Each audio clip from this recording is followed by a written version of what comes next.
those of you who drive on the highways from Providence to New York City, or New York City to Baltimore, or Chicago to Milwaukee, you're almost guaranteed to see, as you're driving on the road, those very colorful double-decker buses called the Megabus.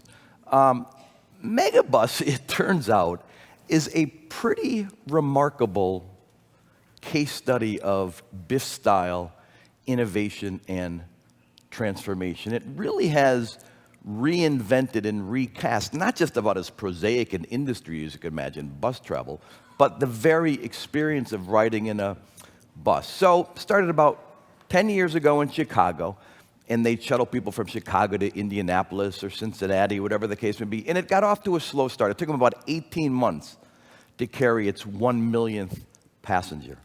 Fast forward today, they've got service in 120 different cities. They now carry 1 million people every 5 weeks. That's about more than 10 million people a year, and they've had such an impact on the ground transportation system in the United States that analysts now call it the Megabus effect, in the same way that there's the Netflix effect in Hollywood and with making movies. More and more people are getting out of their cars and getting onto buses. Other bus companies have been forced to raise their game and elevate their experiences, and more downtowns in smaller cities are seeing lots more business and lots more economic activity because it's so easy for visitors from outside to come and spend time there. It really is, when you dig into it, and don't worry that it's not space travel or gene splicing, it's really kind of an amazing sort of thing. How did they do it?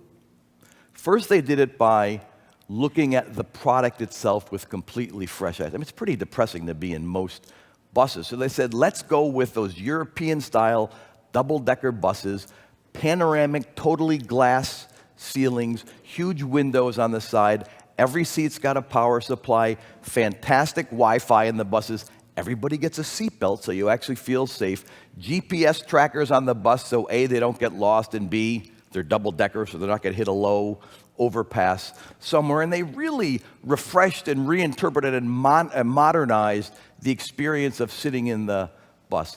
They totally reinvented the ticketing system. Is there anything more depressing than going to the local bus station and standing in line to get a ticket? You feel like you're John Voight in Midnight Cowboy, or a perp on Law and Order trying to get away from Briscoe and Green, or whatever the case may be. They developed the first in their industry internet-only reservation system, yield management software. If you're the first one to buy a seat on that particular bus, you get your seat for $1. The mascot is called $1 Chuck. He's on the side of the thing.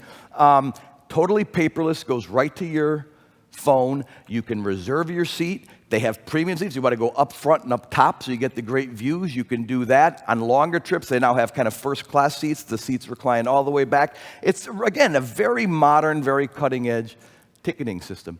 They reimagined the personality of the brand. Lots of young people take these buses. As I say, they've got great Wi-Fi, so it is kind of social media on wheels. Everybody on the bus, if you're out there, they're Facebooking, they're tweeting, they're Instagramming. And so Megabus has embraced that stuff, and they do all kinds of hashtag campaigns, and it's got a tremendous presence all over social media. It really is a very advanced brand when it comes to social media. And the end result is that they were totally able to redefine the market. And it really has become a force for change and renewal and excitement in an industry that hasn't had much change or renewal and excitement in a long time.